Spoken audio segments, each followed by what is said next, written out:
ಮನೆಯೇ ಇಲ್ಲದಂಥ ಕಾಲಘಟ್ಟದಲ್ಲಿ ನಿಂತು ಮೂರನೇವನ ಸರ್, ನಮ್ಮಲ್ಲಿ ದುರಂತ ಕಾವ್ಯಗಳು ಇಲ್ಲ ಅಂತ ಯಾರು ಹೇಳುದು ಸರ್? ನಮ್ಮ ದುರಂತ ಕಾವ್ಯಗಳು ನಮ್ಮ ಕಲಾವಿದರ ಬದುಕಿನಲ್ಲಿ ನಾವು ಗ್ರಹಿಸುವ ಶಕ್ತಿ ಇಲ್ಲ ನಮಗೆ ಅಷ್ಟೇ. ನಾವು ರಾಮಕೃಷ್ಣ ಕಥೆ ಓದ್ಕೊಂಡು ನಮ್ಮದೆಲ್ಲವೂ ಸುಖಾಂತ ಕಾವ್ಯ ಅಂತ ಹೇಳುದು, ಅದು ನಿಜವೇ, ಅದು ಸುಖಾಂತವೇ. ರಾಮ ಅಷ್ಟು ಕಷ್ಟಪಟ್ಟು ಸೀತೆಯನ್ನು ತಂದು ಅಯೋಧ್ಯೆಯಲ್ಲಿ ಕುಳಿತು ಮುಂದೆ 5 ವರ್ಷಗಳ ಕಾಲ, ಕೆಲವರ ಪ್ರಕಾರ 15 ವರ್ಷಗಳ ಕಾಲ ಸುಖವಾಗಿ ರಾಜ್ಯಭಾರ ಮಾಡಿದನು. ಅದು ರಾಮರಾಜ್ಯ. ಸುಖವಾಗಿ ಮದುವೆ ಆದಲ್ಲಿಗೆ ನಮ್ಮ ಜೀವನ ಸುಖವಾಗಿದೆ ಅಂತ ಆರಂಭ ಆಗುವುದು, ಮದುವೆ ಆದಲ್ಲಿಗೆ ದುಃಖ ಅಂತ ಆರಂಭ ಆಗ್ತದೆ ಅಂತ ಹೇಳುವುದು ಜನಪದ ಕವಿ. ಇದು ಎರಡು ಭಿನ್ನ ಭಿನ್ನ ನಿರೂಪಣಾ ಕ್ರಮಗಳು. ಸೊ ಏನೇ ಇರಲಿ, ಗೋವಿಂದ ಭಟ್ರು ಹೇಳ್ತಾರೆ, ಅವರು ನೀವು ಗೊತ್ತಿಲ್ಲ, ನೀವು ಅವರ ತಾಯಿ ಮನೆಗೆ ಹೋಗಿ ಅಂತ ಹೇಳ್ತಾರೆ. ಆಮೇಲೆ ಇವರು ಹುಡುಕಿಕೊಂಡು ಅವರ ತಾಯಿ ಮನೆಗೆ ಹೋದರೆ ಹೆಂಡತಿ ಮಕ್ಕಳು ಅಲ್ಲಿ ಇರ್ತಾರೆ.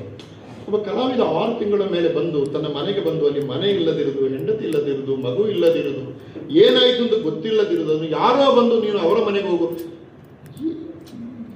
ಈ ಬಗೆಯ ಕಥನೆಗಳು ಯಕ್ಷಗಾನದಲ್ಲಿ ಬಂದಾಗ ನಮಗೆ ನಿಜವಾಗ್ಲೂ ಬಹಳ ಒಂಥರ ಏನು ಯಾವ ಲೋಕ ಇದು. ಆಮೇಲೆ ಒಂದು ಮಾತು ತಾವೆಲ್ಲ ತಿಳಿದವರು ಇದ್ದೀರಿ, ಹೇಳಬಾರ್ದು ನಾನು, ಆದರೂ ಹೇಳ್ತೀನಿ, ಯಾಕಂದ್ರೆ ಇವೆಲ್ಲ ಸತ್ಯಗಳನ್ನು ಹೇಳೋದಕ್ಕೆ ಹಿಂಜರಿಬಾರದು, ಸಾರ್ವಜನಿಕರಿಗೆ ಗೌರವ ಕೊಡುತ್ತಾ.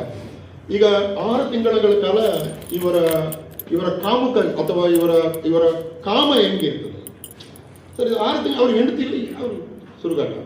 ಸೊ ಯಕ್ಷಗಾನದ ಒಳಗಡೆ ಎಷ್ಟೋ ಬಾರಿ ಹೋಮೋಸೆಕ್ಸ್ ಬೆಳೀತದೆ.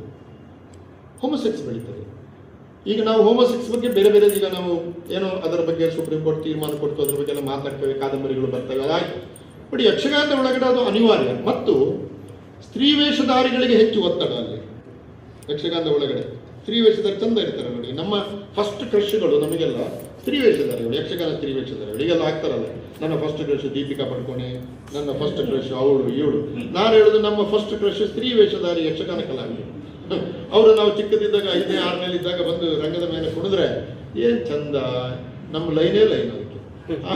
ಆಮೇಲೆ ಅವರೆಲ್ಲ ನಾವೆಲ್ಲ ಅದು ಬೇರೆ. ಬಟ್ ನಮ್ಮ ಫಸ್ಟ್ ಕ್ರಶ್ಗಳು ಯಾವಾಗಲೂ ಕೂಡ ಅಷ್ಟು ಚಂದ ಇರ್ತಾರೆ ಅವರು ವೇಷ ಅವ್ರ ಮೇಲೆ ಕಣ್ಣು ನೋಡಿ. ಇದು ಕಲಾವಿದರ ನಡುವೆ ಒಂದು ಸಂಬಂಧ, ಆ ಸಂಬಂಧ ಹುಟ್ಟು ಹಾಕುವ ಬಿಕ್ಕಟ್ಟುಗಳು. ಆ ಕಲಾವಿದ ಸ್ತ್ರೀ ವೇಷ ಕಲಾವಿದ ಅದನ್ನು ರಿಜೆಕ್ಟ್ ಮಾಡಿದರೆ ಮರುದಿವಸ ಭಾಗವತರವನಿಗೆ ಹೆಚ್ಚು ಮಧ್ಯ ಕೊಡೋದು. ಹೌದು, ಅವನು ಸೇಡು ತೀರಿಸ್ಕೊಳ್ತಾನೆ ರಂಗಭೂಮಿ ಮೇಲೆ, ಸಾಕು ಹಾಕು ಅಂತ. ಮುಂದಿನ ವರ್ಷ ಮೇಳವೇ ಸಿಗುವುದಿಲ್ಲ ಇವನಿಗೆ, ಅವನ ಬದುಕಿನ ಪ್ರಶ್ನೆ. ಸೊ ಅನ್ನ, ಕಲೆ, ದೈಹಿಕ ಕಾಮನೆಗಳು ಇವೆಲ್ಲ ಒಂದು ರಂಗಭೂಮಿಯ ಎದುರು ಕಾಣುವ ಲೋಕಕ್ಕಿಂತ ಭಿನ್ನವಾಗಿ ಪ್ರಕಟಗೊಳ್ಳುವ ಬಗೆ ಇದೆಯಲ್ಲ, ಇವೆಲ್ಲ ವಿದ್ವಾಂಸರು, ಜಾನಪದ ವಿದ್ವಾಂಸರು ಇದನ್ನು ತಿಳ್ಕೊಂಡು ಅರ್ಥ ಮಾಡಿಕೊಂಡು ಯಾರಿಗೂ ತೊಂದರೆ ಆಗದ ಹಾಗೆ, ಯಾರ ಭಾವನೆಗಳು ನೋವಾಗದ ಹಾಗೆ ಅಕ್ಷರದಲ್ಲಿ ಸುಂದರವಾಗಿ ಬರೆಯುವ ಕಲೆಯನ್ನು ಕಲಿತುಕೊಂಡ್ರೆ ಯಕ್ಷಗಾನ ಜಾನಪದಕ್ಕೆ ಇನ್ನೊಂದು ಹೊಸ ಆಯಾಮ ಬರ್ತದೆ. ಈ ಅರ್ಥದಲ್ಲಿ ನನಗೆ ನಾವು ಕೂಗುವ ಕೂಗು ತುಂಬ ಸಂತೋಷ ಕೊಟ್ಟ ಕೃತಿ ಇದು. ಇದರಲ್ಲಿ 7 ಜನ ಮಂಟಸ್ವಾಮಿ ಪರಂಪರೆಯ ನೀಲಗಾರರ ಆತ್ಮಕಥನಗಳು ಮೊದಲ ಬಾರಿಗೆ ಕನ್ನಡದಲ್ಲಿ ಪ್ರಕಟ ಇದೆ. ನೀಲಗಾರರ ಅಲ್ಲಿ ಇಲ್ಲಿ ಈಗ ನಾನು ಹೋಗಿ ಬರೀತೇನೆ, ತಮ್ಮನ್ನು ಒಂದು ಇಂಟರ್ವ್ಯೂ ಮಾಡಿ ನಿಮ್ಮ ಲೇಖನ, ನಿಮ್ಮ ಬಗ್ಗೆ ಅವರು ಹಿಂಗೆ ಇದ್ದಾರೆ ಬರೀತಾನೆ, ಅದು ಅವರ ಬಗ್ಗೆ ಒಂದು ಇಂಟ್ರೊಡಕ್ಟರಿ ಲೇಖನ. ಆದರೆ ಅವರೇ ಹೇಳಿಕೊಂಡ ಕಥೆಗಳಿದೆಯಲ್ಲ, ಇದು ಇದರಲ್ಲಿ ಇದೆ. ಇದರ 1-2 ಘಟನೆ ಮಾತ್ರ ಹೇಳಿ ನಿಲ್ಲಿಸ್ಬಿಡ್ತೀನಿ, ಸಮಯ ಆಗ್ತಾ ಇದೆ, ದಯವಿಟ್ಟು ಕ್ಷಮಿಸಿ. ಇದರಲ್ಲಿ ಹೇಳಿದ ಕಥೆಗಾರರು ಯಾರು ಅಂತಂದರೆ ನೋಡಿ, ಇದರಲ್ಲಿ ಇಷ್ಟು ಜನ ನಮ್ಮ